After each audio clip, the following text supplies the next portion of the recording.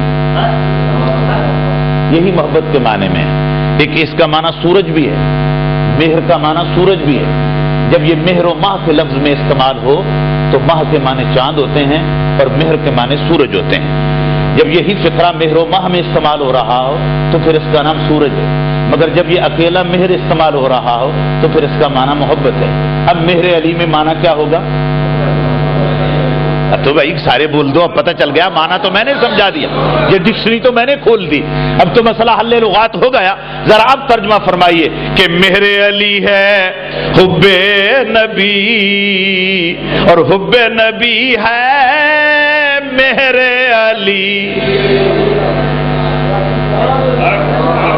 دیکھو عالم ہے، عالم تک بندی نہیں کر رہے تھے، آگے حدیث شریف اٹیچ کر دی، آگے حدیث شریف اٹیچ کر دی۔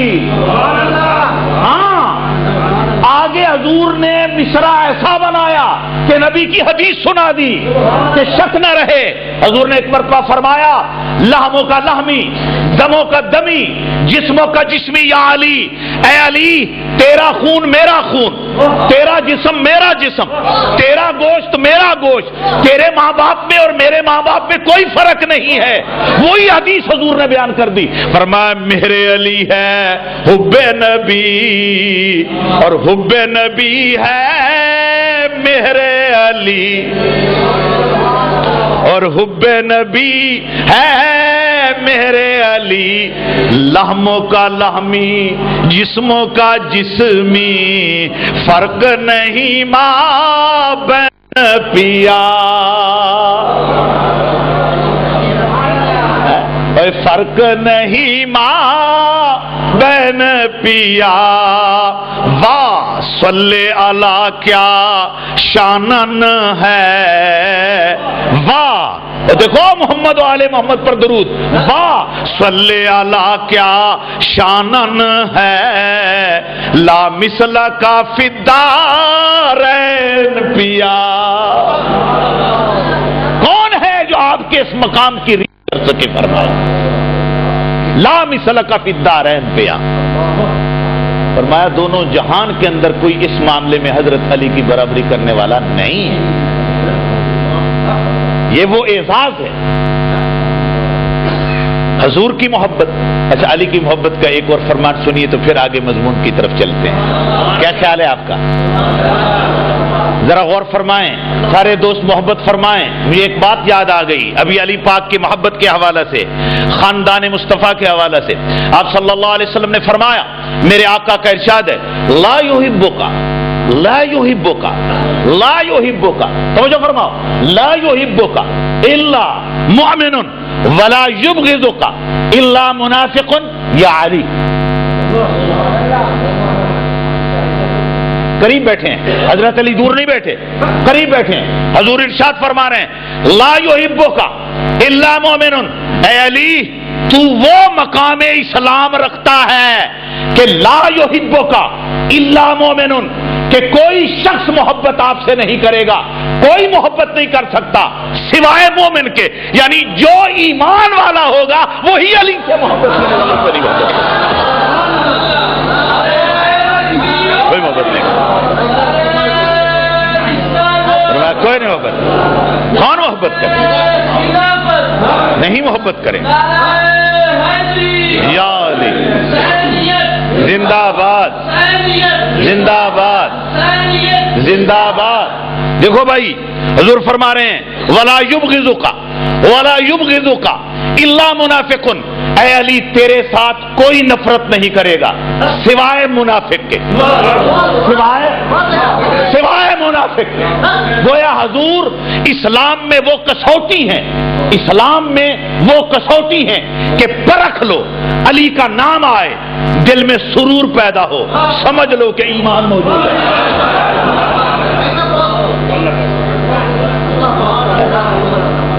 اگر نام سنتے ہی آقا کا نام سنتے دل میں قرار آ جائے، اور حسین کا نام سنتے ہی دل میں قرار آ جائے، یزید کا نام سنتے ہی دل میں نفرت آ جائے، بغض آ جائے، تو سمجھ لو ایمان موجود ہے۔ اور اگر یزید کا نام سن کر پیار آئے اور علی اور حسین کا نام سن کر سر جھٹک دیا جائے، سمجھ لو منافقت کی بیماری لگ چکی ہے۔